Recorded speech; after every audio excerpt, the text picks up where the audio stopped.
Now the next topic is adiabatic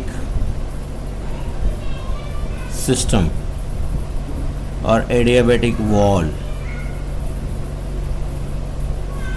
So adiabatic system is a system which is thermally insulated or where heat cannot flow through the where heat cannot flow from system to surroundings, or we can say that there is no exchange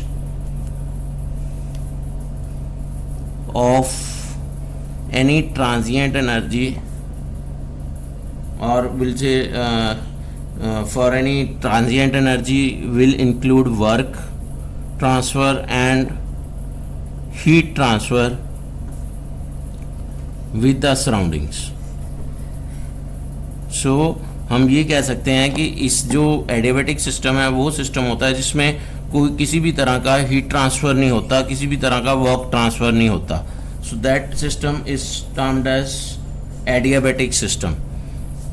so there is a diathermic wall और diathermic system.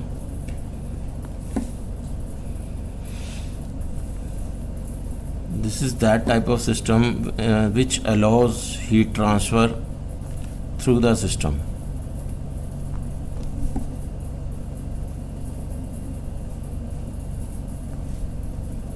Through the system. So ये ऐसा system हो गया जैसे कि कोई isothermal system है. वो आइसोथर्मल सिस्टम जो है वो इसी के दायरे में आ जाएगा जो डायथर्मिक सिस्टम है. कई बार डायथर्मिक वॉल को भी हम वर्ड यूज़ करते हैं, कई बार हम एडियाबैटिक वॉल भी यूज़ करते हैं. तो ये adiabatic system, adiabatic wall, diathermic system, diathermic wall, ये दोनों का डिफरेंस पता लगना चाहिए कि दोनों में डिफरेंस क्या है, कि whether it is a diathermic system और डायथर्मिक वॉल और एडियाबैटिक सिस्टम और एडियाबैटिक वॉल. जिसमें हीट ट्रांसफ़र है वो उसको हम बोल देंगे डायथर्मिक, जिसमें हीट ट्रांसफ़र नहीं हो सकती उसको हम बोलेंगे adiabatic system. Next topic is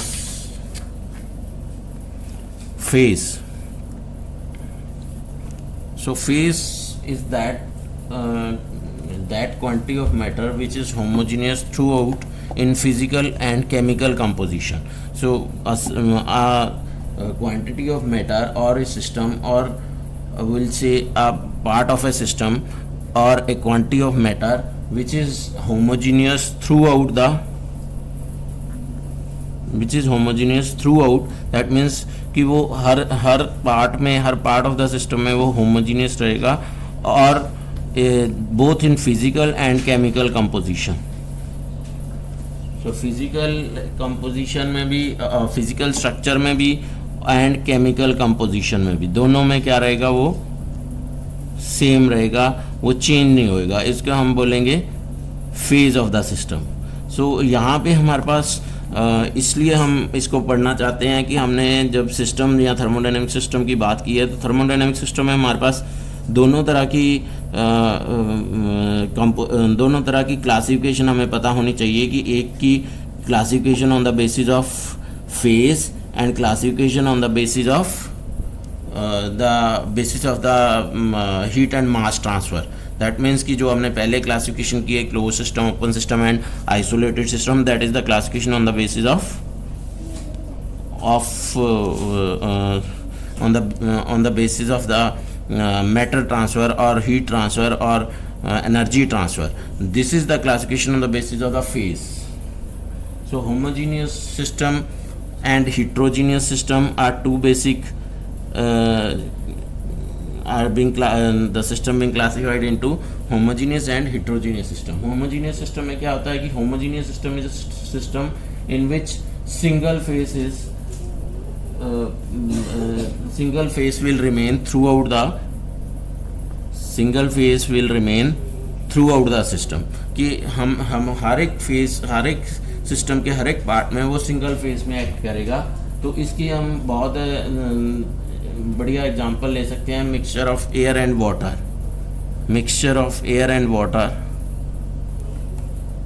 और हम ले सकते हैं कि जैसे कोई हमारे पास किसी एसिड का सॉल्यूशन है, that is HNO3 with water.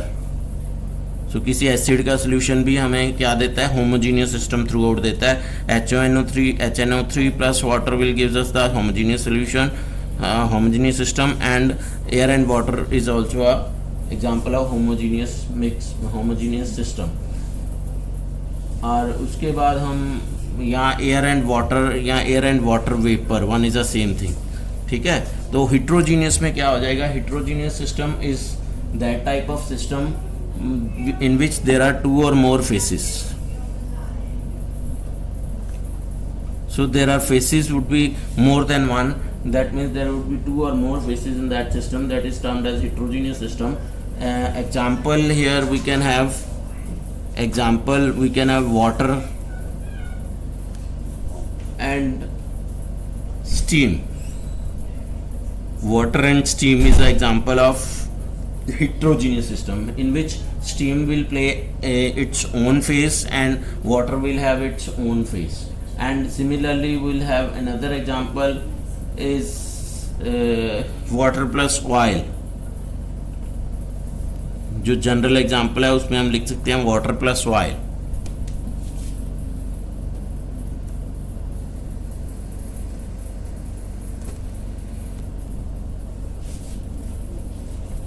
तो ये हमारे पास आ गया फेज के on the basis of phase what is the difference between the systems on the basis of phase, the classification of the system। और उसके बाद हम सीधा हम एक एग्जांपल शो करेंगे, उसके बाद सीधा जो टॉपिक है that will come as thermodynamic equilibrium.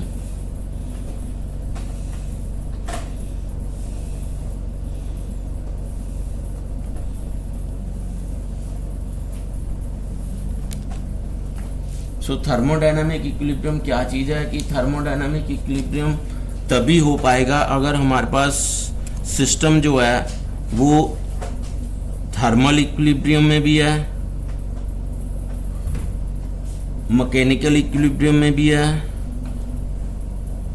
और केमिकल इक्विलिब्रियम में भी है। तभी उसको हम बोलेंगे कि ये तीनों तरह की थर्मोडायनामिक इक्विलिब्रियम में है सिस्टम। इफ it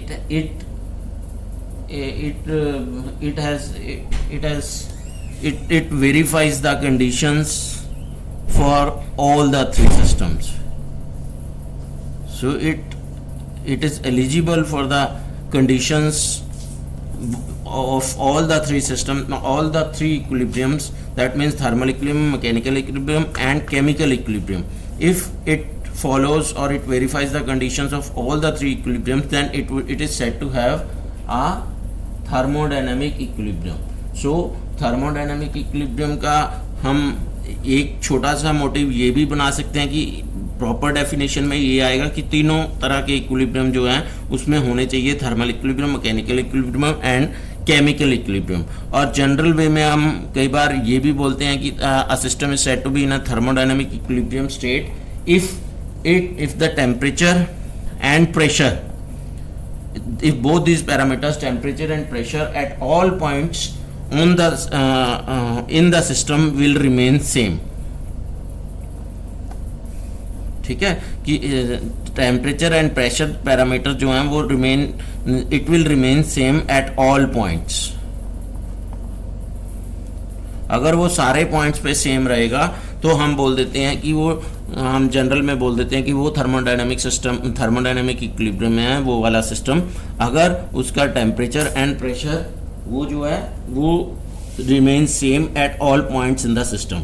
और दूसरी तरह हम इसको बोल सकते हैं कि thermodynamic equilibrium is said to be system is said to be in a state of thermodynamic equilibrium if it verifies the conditions of all the three equilibrium, that means thermal, mechanical and chemical equilibrium। Now what is thermal equilibrium? What is thermal equilibrium? So thermal equilibrium will say that the temperature of the system will not change with time if a system is said to be in a state of thermal equilibrium if temperature of the system, temperature of the system do not change with respect to time and it will have same value at all points of the system. इसका मतलब ये हो गया कि किसी भी point पे system के कोई भी हम point 1 point 2 point A point B point C point किसी भी पॉइंट पे टेम्परेचर अगर उसका सेम रहेगा, उसकी वैल्यू सेम रहेगी और वो विद रिस्पेक्ट टू टाइम नहीं चेंज करेगा, तो हम बोल देंगे कि वो थर्मल इक्विलिब्रियम में है. और उसके बाद mechanical equilibrium. So mechanical equilibrium is a system is said to be in a state of mechanical equilibrium if there is no unbalanced force.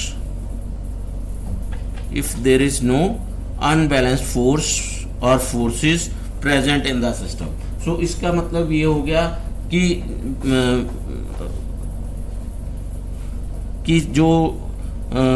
जो अनबैलेंस्ड फोर्स है वो कोई भी प्रेजेंट नहीं होएगी इन द सिस्टम में भी और between.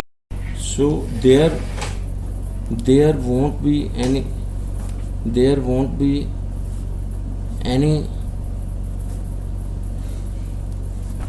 unbalanced force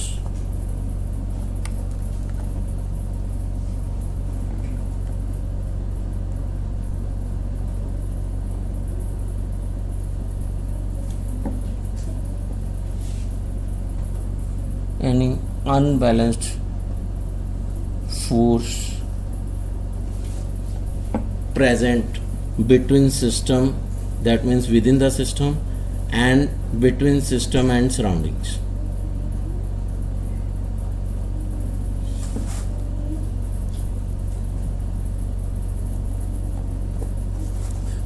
So this is the mechanical equilibrium. That means here unbalanced force would refer to basically to the pressure, because pressure is a force per unit area. So pressure would not be there should be no pressure positive pressure or negative pressure. That means no unbalanced force. That means कि जो भी हमें system में कुछ ना कुछ रह ना गया हो प्रेशर का कंटेंट या फिर कोई फोर्स का कंटेंट कोई ना कुछ में रह ना गया हो, तो हम बोलेंगे कि वो मैकेनिकल इक्विलिब्रियम है. थर्ड हमारे पास है chemical equilibrium. Chemical equilibrium here means that there would not be any chemical reaction. There won't be any chemical reaction in the system. एक सिस्टम में किसी भी तरह की कोई केमिकल रिएक्शन नहीं होनी चाहिए और chemical composition should remain constant. Chemical composition should remain constant through out the system,